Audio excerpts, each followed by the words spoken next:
he needs help bringing the trickster god to life on film.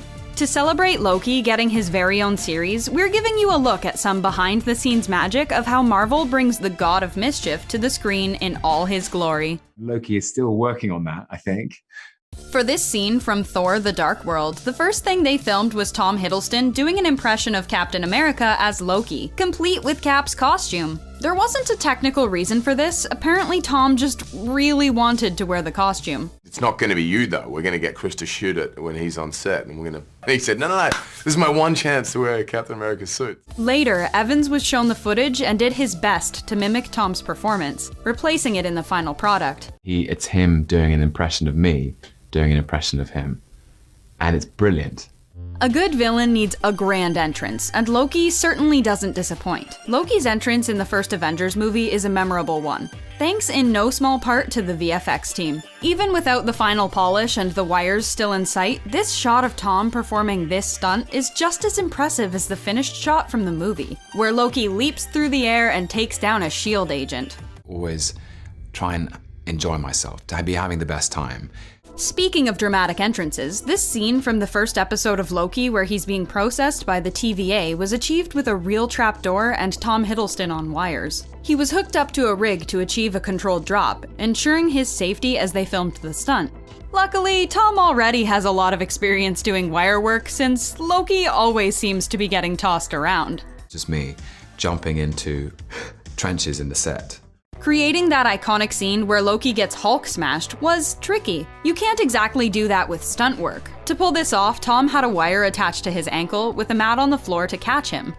And 3 of the strongest stunt guys holding the wire at the other end. They waited to interrupt his villainous monologue and yanked hard, pulling Tom out of frame and down onto the mat. The rest was done with hard work from the special effects department. The experience of being yanked out of frame was one I will not forget in a hurry.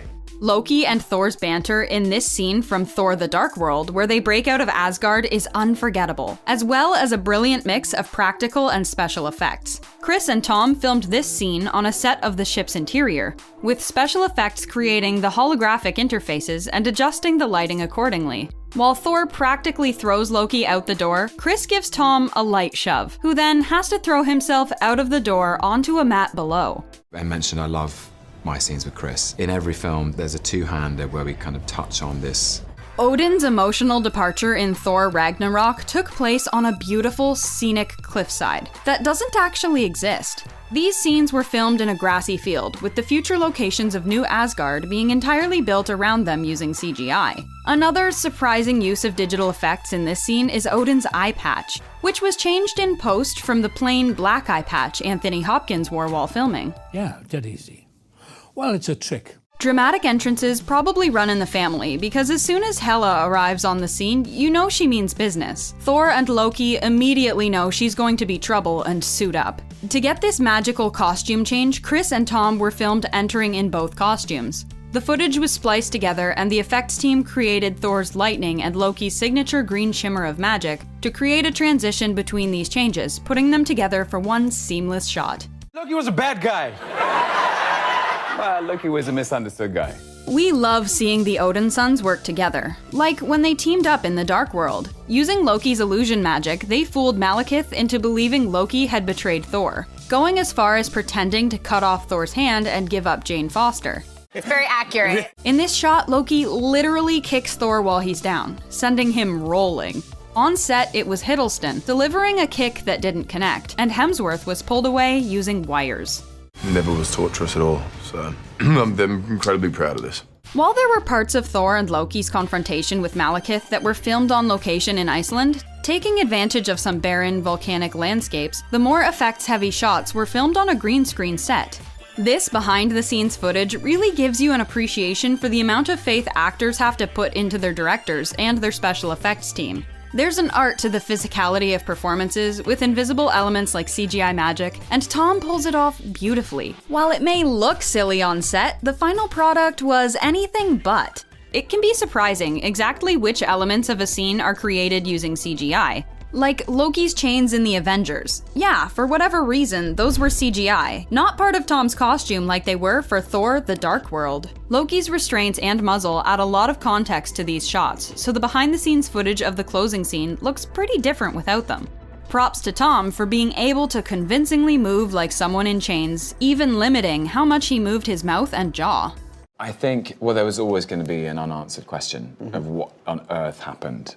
Getting Hulk smashed became an Odinson tradition in Thor Ragnarok when Thor faced off against Hulk in the arena. Loki, clearly still holding on to some baggage from his fight with Hulk, is thrilled to see Thor get the same treatment. Of course, Tom didn't actually have a spectacular fight to react to. You would never guess that the only thing he's really looking at is a room full of cameras and crew.